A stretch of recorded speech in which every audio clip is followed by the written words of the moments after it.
It's taking. Oh, there we go. We're going live and it's on mute.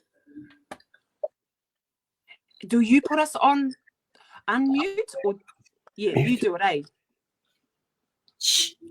You take us off mute.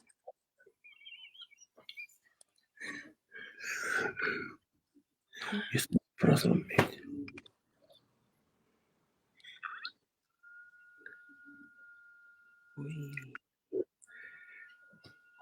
Right, kia ora tātou I tēnei pō. Tēnā tātou, ringa I te ahuatanga o tātou mate. Ka tei no ko hala mai I te hoko whitu atu I roto o Ngāti Awa ki te tamaiti a Jerome rao ko Julia Mika. Te roa ngā tamaiti iwa tau no I hinga kai takoto ki runga I tōna marae. Ka tiake ki runga I tō tātou pāpā pōmare. Takoto ana ki runga ia te tirahau. Kai te aroha atu kia koutou. Ara, ki ngā kia tātou mate putuputu putano I te motu whātu rā koutou. Ki mai rā kia tātou ngā mahua e tanga iho. Tēnā tātou katoa. Awa, kia ora hikama. Kia ora tātou I tēnei pō. Welcome to Māori Conversations. And I'm really excited about this evening and our special guest. So we've got a few technical, glitches here and there, but we're all good. And as you can see in the corner of my screen over here, the Māori Conversations, I've been told I can't move my head over there, otherwise I get covered up. So I've got to stay right over here. That's how organic our kōrero is tonight. But anyway, moving on into our kōrero, we've got an awesome guest tonight, Hikama. She's among many of her talents and skills. Inez is a quality property valuer and a director of indigenuity. She supported many whānau to navigate the complicated processes of organising finances to get into their first homes. So tonight's kaupapa is all about financial sovereignty. Inez, kia ora, tēnā koe. Tēnā koe, Rāwiri. Tēnā koe. Nice to have you here tonight. Oh, it's a pleasure. It's a pleasure to be here tonight with you as well and see you again. It's been a little while. But it's nice. In our kaupapa tonight, we want to keep it really, grassroots and really light and just have a good kōrero amongst ourselves around what financial sovereignty looks like to our whānau, but what it looks like on the ground. So people hear sovereignty, they think tino rangatira flags and waitangi, but actually sovereignty is about being in control, having the freedom to do what you want to do, being in total control and being liberated of any of the system, but being able to manipulate the system for your own benefit. So awesome. Tell us a little bit about yourself, Inez, and your journey. Ka pai. Tēnā koutou katoa, ko te aroa tōku waka, ko Ngāti Whakauwe me Ngāti Pikia o ku iwi, no Rotorua ahau, ko Inez te reiti taku ingoa. Kia ora, I'm Inez, and I'm I think first and foremost, I always like to be known as a mum. That's my why on a lot of, what I do. And I grew up in both Ohinemutu and Mauria in Rotorua. Both my parents are from Rotorua. And so with both of them being raised in the pā, in their different pā, and on their papakainga, that was for me that was my normal growing up. So yeah, and then wanting my children to have that same sort of connection to whenua has become a passion, but also my mahi. Yeah, so a little bit about me. I'm 38 years old, te aroa of course, and I'm a property valuer. A property valuer is I did my education at Palmerston North at Massey University first. I did a Bachelor of Science there. And then I went to Melbourne and I did a graduate diploma in valuations over there. And then that's where I started my mahi and being a valuer. It was the Australians who taught me about that. It's a tool, valuation is a tool, and it's an area of knowledge. They taught me, over there. And I did my apprenticeship, I suppose you call it, through Melbourne, Victoria, through Tasmania. And then I came home in 2013. So I've been back in Aotearoa since 2013, and that's the beige version of who I am. That's the beige version, because a lot of along the way was actually not very beige at all. That's a nice way of putting about who I am. But if I was to give you the long and short of how I got to doing the mahi I do, which is focusing on home ownership for Māori, using my Pākehā knowledge and tools, but with a Māori perspective on why I'm doing it and why we should be in homeowners. I got to that by essentially going through really rough patches myself in life. That's the beige version as well of that. Rough patches. I like that. Yeah. And along that journey, my mother was a Buddhist. That's what we had in our whānau. And so there's a sort of a saying, I suppose, that whatever you're suffering from, it's probably because you've made others suffer from that. Or, you're suffering from what you give. And so for me, along my adult journey, there's been some really highs and lows in money, in finances, and property, and stress, and including being homeless as a mum. And so, I suppose for me it was, how did I get to this point? Well, it must have been because this is what I might have been a bit too mean on what I've been taught and what I know and the tools I've been given, and I'm not sharing those with people. So I suppose that's how I got to be doing this mahi, this line of work. It was like, well, I was homeless and I was suffering. So I just started to share one video at a time on social media, ideas and thoughts about how to become connected to our whenua, connected to home, and financially resilient and sovereign. And along that journey of trying to help other people, it's sort of helped me along too. Yeah. Wonderful. That's awesome. That's a synopsis of your journey in this particular space around the mana motuhake, or the money motuhake, we're going to call it. Money financial. I know we'll probably get a hiding for using that type of word, but anyway, just going on that. So as well as being a strong wahine Māori, a mama, and a te arawa wahine. You've picked up some awesome skills to be able to help our whānau. And one is around home ownership, because it's quite difficult for some of our whānau to even get into a space of owning a home, because a lot of them are just trying to put a roof over their heads, So it's I'll be interested to have a chat to you about what that might look like in the early stages, and and it may start just with a dream. And so, how do you start your journey on this? On home ownership, a lot of our people, many of our people, majority of the people who are in rented homes, who are tenants in other people's homes and paying a rent every week, are predominantly Māori. So, looking at owning your own home, that for some people that's a long way away, and for some of them they can't contemplate that at all. So, what would you be your message, or what would be some of the kōrero you would have around that? Yeah, true. My first thing is to say, adjust your mindset. And I don't just mean growth mindset, all that kind of thing. I mean, start looking at home ownership as actually a way to buy back our whenua. It's not the grandiose way of going through, Treaty of Waitangi settlements. It's not the big way of going through our iwi entities, but it's taking back 1/4 acre at a time. 1/4 acre at a time. And if we all start moving en masse doing that, we start to buy back the whenua using the system that is imposed on us anyway. And when you start looking at it like that, you start seeing that rundown house over there, and you start seeing that property over there that's in Yorohe. You start seeing those as treasures, as opportunities, instead of, it's not worth it, the value's not good. It's going to go down in its marketability. All those things are actually not our whakaaro. That's not how we relate to whenua. And that's my first thing, is see it as an opportunity to become more Māori land. Whenua Māori in this country, we only have 5% that is actually whenua Māori, but that's a legal thing. That's legally defining our whenua. There's 95% opportunity out there for us to create Māori land. Māori land is when you own it, you live on it, and you relate to it and appreciate the connection to whenua and tūranga waiwai. And you, just by getting into home ownership, it's a really easy, fast way, easier than the whenua Māori pathway, to take back your mana motuhake na whenua. Yeah. Wow. That kōrero there. You know, that's huge. That's a huge paradigm shift for our people, that we take our whenua back a quarter acre at a time.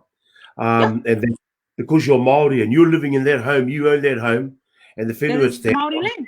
It's Māori land. I love it. Awesome. So Yeah. we don't listen. We got to reclaim the dialogue and be liberated in terms of the way we package that message, because quite often we're told the market's not good for the buyer, but it's good for a seller, you know. Forget that, eh? Yeah, forget that. So I'm trained in that stuff. I did a Pākehā tohu. I did all my training in Australia and New Zealand, and I know what that talks about. I know what it is. But it doesn't motivate you to engage out there in our whenua. It doesn't motivate you thinking like that. And then what happens 5 years from now when it's 5 times the price? You go, gosh, when I was saying it wasn't worth it, it's a piece of kaka. Oh, now this is how gentrification works. Gentrification works by them, the majority, telling you that what you have and where you are at and what you can afford is not worth anything. And then when enough of you believe that, then they gentrify it and it becomes, it inflates the value. Ponsonby. Who used to live in Ponsonby, 20, 30 years ago? Yes. Yeah. Who did they convince it wasn't worth anything? Yeah. And now it's worth 20 times more. That's right. And they dawn raided the place and moved everybody out. And now I've just seen on the news a queer received an ugly letter from the tenants of that place saying she wasn't welcome. But you know, moving on from that, because I think that's a really important topic for us to kind of delve into. I think more is what you know, if people are coming to you for the first time, Inez, how could they you know, what would be your advice at the beginning? You know, if they said, "Oh, I'd love to buy a home, but you know, I don't know how to start. I don't know where to start." What would be your advice? Thank you for that little segue into our kōrero, which is, you know, some financial sovereignty.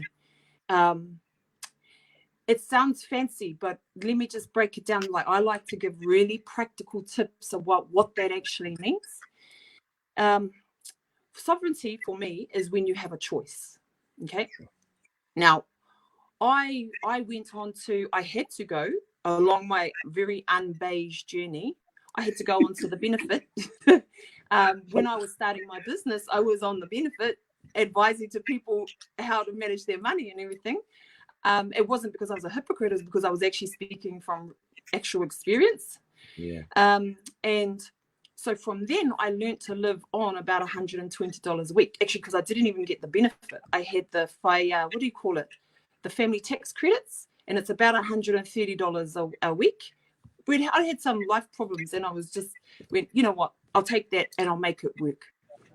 So I moved in with my mum, and that $130, I gave her $100 for our board, and I lived on the 30, mainly petrol, so I could get around doing my business stuff. And ever since then, regardless of the fact that my life has improved with money and all those things, I still live on no more than $130 a week.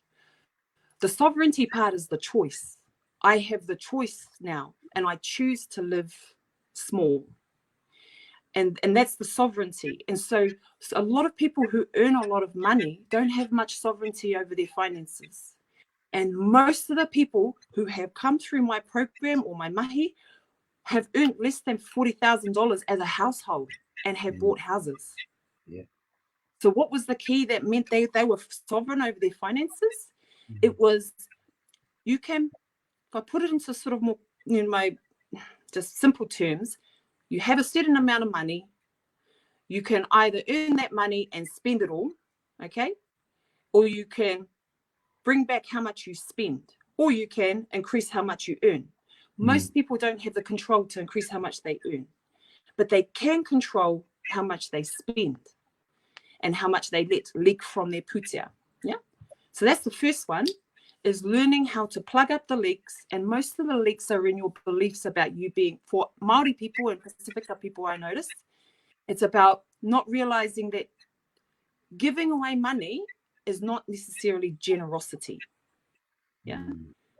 Generosity is something else that's special, but throwing away money and sharing to the point where everybody owes you and you have a reason to moan about why you don't have anything is not generosity.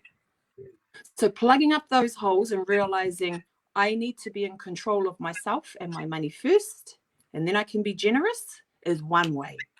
Yeah. Give what you can, share what you can, but taking care of yourself reduces what other people have to look after you. That's quite a generous thing to do, is to be self-sufficient. Wow. Marakai, like you were saying, marakai, grow your own food, hoko shopping. I know it's not fancy to a lot of people, but doing a stock take of all your money. So do I spend money on Spotify, YouTube, Apple, Netflix, and Sky? You only need one of those, you know? Yep. And really stock taking yourself and cutting out the excess money that leaks from you. That's a very simple tip. And get used to doing that for 3 months, 6 months until it becomes a habit. A lot of the people who are really financially sovereign, low income people, are so used to managing and stopping the expenses from getting out of control that they have more sovereignty and freedom than a lot of six-figure earners.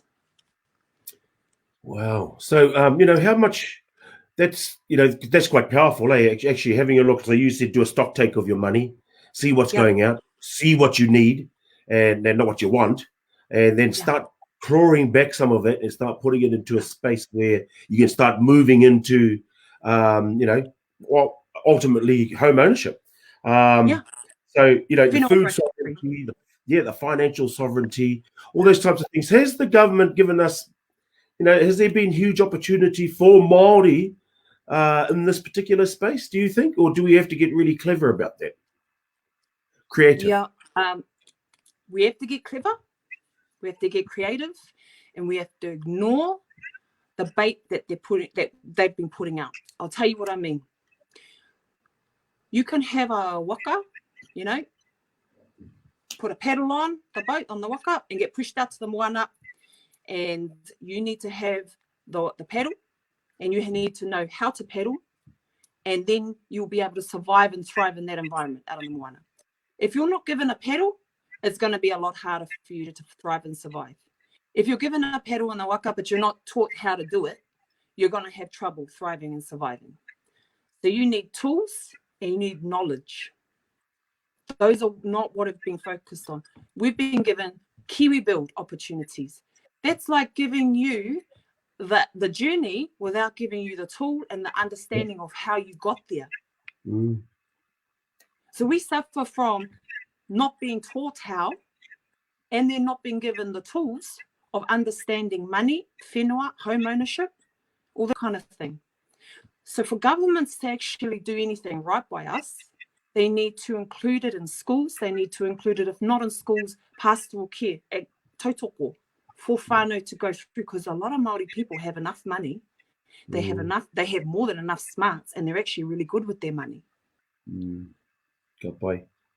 So it's the knowledge base. It's always been the knowledge. Kiwi Build, they made all these, look, they couldn't even build their houses.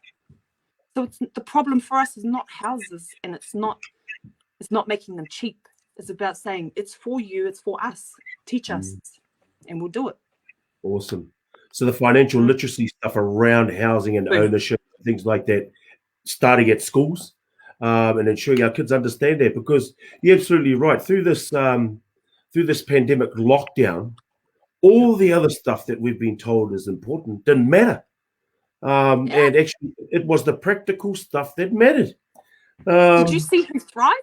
Yeah, the ones who, that's exactly right. It was our people. Yeah, our people. The people who were already living off-grid with a fire, don't need the power. They're going, the ones who are hunting, they're the ones everybody's praising. Just before COVID, they were criticizing should those young people out there be taught to hunt with guns? Remember that was coming up before COVID, someone criticizing Māori kids learning that out at Portuguese ways. Yes, that was that was a Te Whānau again. Geez, we've been troublemakers all the way through this process. Innovative. But hey, look, because this is an exciting kaupapa, and I wish we had a good hour to talk about it. But So the housing is not an issue. It's getting our minds around how we can get ourselves in a financial position to be able to do that.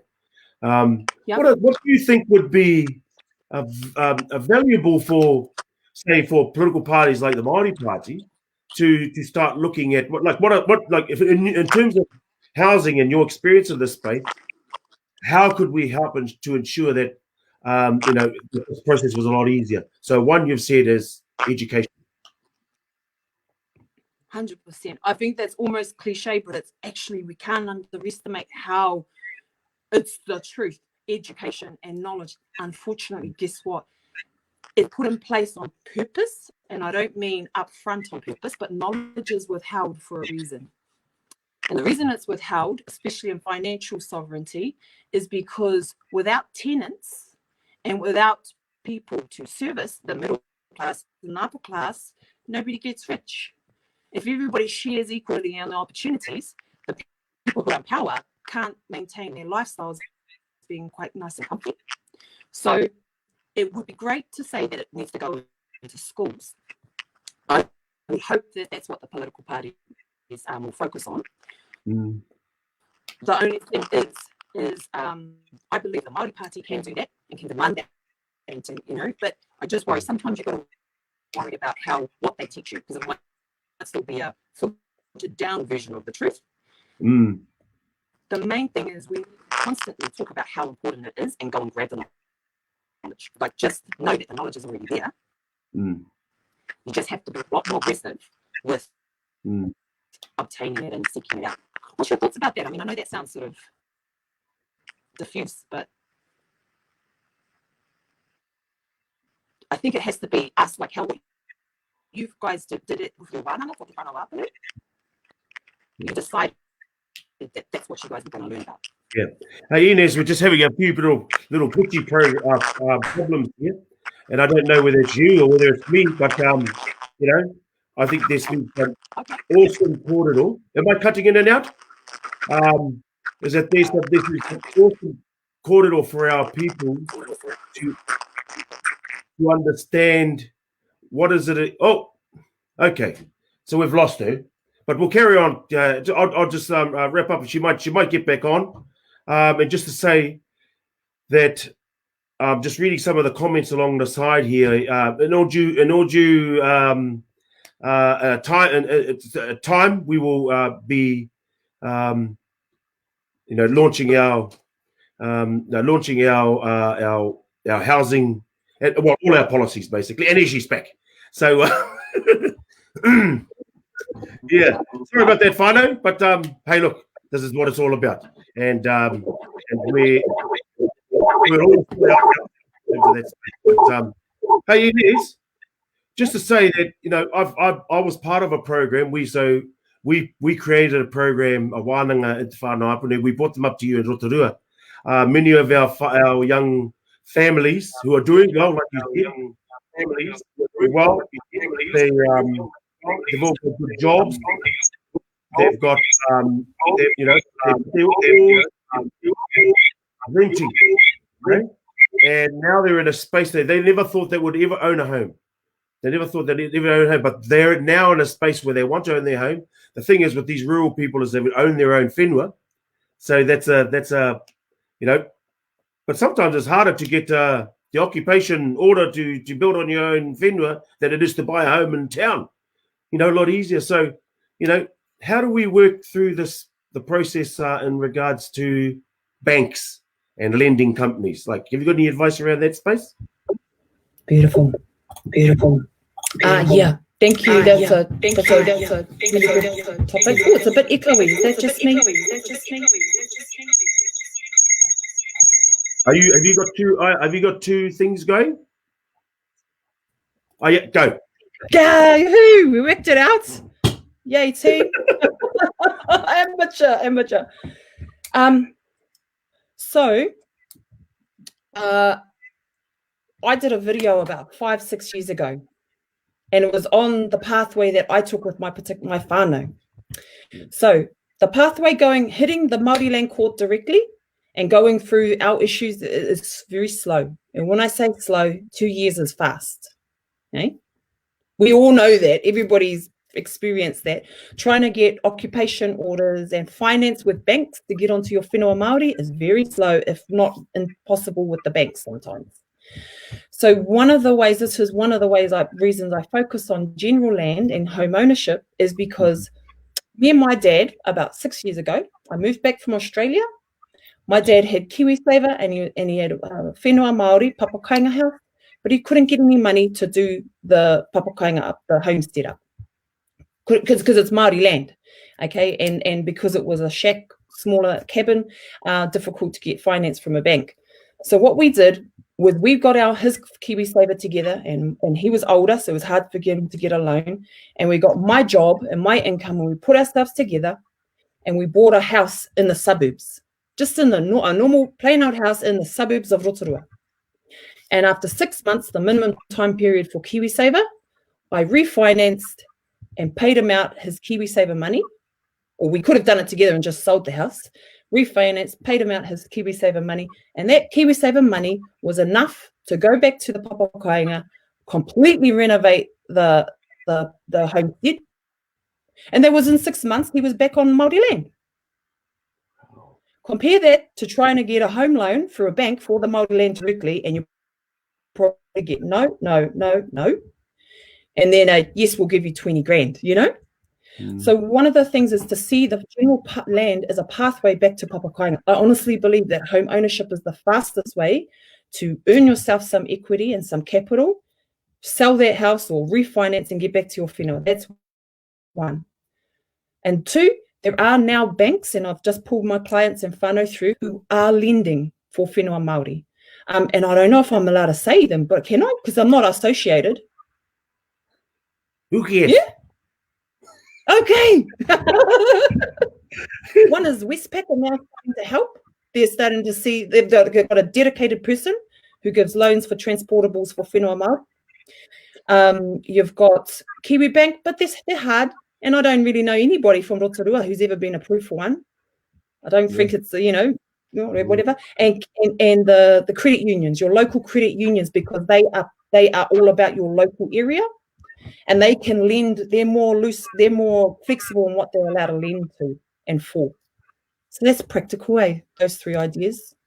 That is very practical, because you're right. My wife and I tried through the Kiwi Bank scheme, and the first question they ask you, so it's a try agreement you go through Kiwi Bank, Housing New Zealand, and that's through the TPK, that's through that housing thing. But the first question they ask you is, do you gamble? So there's already a pre-criteria about what we look like in terms of loaning us money. So I know that for a fact, because I went through that process. Yeah. I know for a fact I had 4 sets of clients get told by the Kainga Whenua Home Loan broker person for our here, this isn't a get rich quick offer for Maori people. That's the kind of systemic stuff you face trying to get onto Māori land. So that's why I've sort of cut it down and gone, right, this pathway is the fastest, less painful way to get through to your Māori land. As far as the license to occupy and occupation orders go, though, sometimes there is something I do know about, and it's believe it's Section 67 or Te Ture Whenua Māori Act. I don't know if they really like you to know about it, because it causes a lot of work. But okay, it's all right, I'm going to say it. But under that, I'm pretty sure it's 67. You can ask for some judicial direction, where you go to the judge and you say, my whānau, my trustee, nobody's responding, nobody's helping me, nobody's going to talk to me about if I can have an occupation order. Can you give us some direction? So those three banks you talked about, well, the three, that are open to allowing us to loan off was Westpac. Yep. Credit unions. Yep. Credit union and Kiwi Bank, who have got a relationship. Yeah. But in real life, actual experience is the Whakatane branch that I've seen the most results out of. Wow. So that's awesome. There you go, Whakatane. You got a bit of a plug there. They got great service. I've You know- even had one of the ladies drive all the clients in Māori Land over to my office at Rotorua just to help them out. So financial literacy, financial sovereignty tonight has been unlocking knowledge, unlocking the doors to the potential of owning your own home. And that's a powerful thing. I think this has been a very powerful conversation tonight. So changing the mindset of our people to say, yes, you can own a home, and let's get you started, because the first thing is to dream, right? And it's reality doesn't become reality unless you have a dream to start with. Ignore the bait. Hey, ignore the bait. All the stuff that you were talking about there. The sovereignty is a choice. Hey, it's your choice. It's having the choice. You might still want to not get into home ownership, and I say awesome, because you're expressing your sovereignty over your decision. You have a choice. If you don't create those choices, I'm not sure if you have the sovereignty yet. Go and get it. Oh, I just love it. So and we as a political party in the Māori Party need to understand that we stand for the sovereignties across everything. So we've talked about food sovereignty, we've talked about financial sovereignty, and the choice to be able to do that I think is a big learning curve for us this evening. So I'm just really, hey, Inez, I know we're starting to get to the end of our program. How can our people get a hold of you? Because I know there'll be a lot of people. I'm just looking at the chat at the moment, and and I know you've got you give out some awesome advice, and I know firsthand because our people in Whanau have come up and talked with you and have had huge impact on them, and they're still in touch with you now, and that's been nearly a year now. Nearly a year now. So how can our people get in contact with you around getting some advice? Oh, cool. So I have a business page, and if you type into your Facebook search, the easiest way to find me is Indigi Whenua, INDIGI Whenua. Just type that in, and it'll take you to my business page. And what I like to do most is to give as much as I can just out there freely on my live page. And then it goes through to, I have memberships, and then it goes through to consults, and then, all that kind of thing. But I like to share as much as I can on the open page. So that's the best place to start. And from there, you can contact me. I am a bit slow. That's just my business model, is I like to look at everything. When I'm with you, I'm with you. Yeah. Oh, man. I would be the same. I'm very slow. And as you can see, my tech skills tonight have been atrocious. But we got there in the end. We got there in the end. Hey, and I must say, you must get all of this mātauranga from your mother, because, kia ora te taru. I hope he's been watching tonight. And I must say, hey, Inez, that's been some awesome kōrero tonight. And I'm sure our people will, if they want to know more, they'll get in contact with you. Have a look on your website. Those of you that have thought that owning your own home is a long, long way down the track, or actually doesn't exist, think again, and that it is achievable, and there are people out there who know how to unlock our potential and unlock the doors to us. Have you got any final comments before we close up, Inez, tonight? One quarter acre at a time. Love it. Back. Awesome. Just bit by bit. Bit by bit. And if 200,000 of us take it back bit by bit, there's 200,000 quarter acres. Awesome. So we're going to go from 5% to 10%. Just keep building it back. Powerful. Yeah. See it as that's the vision. It's not about what the property portfolio is. It's about that. Yes. Yeah, take you back your mana motuhake en masse as individuals. Oh, wonderful. And even an example about how you can live on your own whenua. Oh, awesome. I love it. One quarter acre at a time. There you are. There's the key message today, Hikama. One quarter acre at a time. That'll be the policy. One quarter acre at a time. So, so awesome, man. That's awesome. Hey, thank you, Inez, for giving us the time tonight. And tonight has been valuable, not just for the listeners, but also for myself. And thank you very much for your time. And I appreciate the knowledge and your easy flowing conversation with us with the Māori Party tonight. It's okay to be here to kia koe. Mihi atu ki a koe hoki. Likewise, I loved it. Awesome. No re hikama. This is Māori Conversations tonight. look after each other, look after yourselves, look after your whānau, look after our babies. E te iwi e, pō Māori. Kia ora tātou. Pō Māori.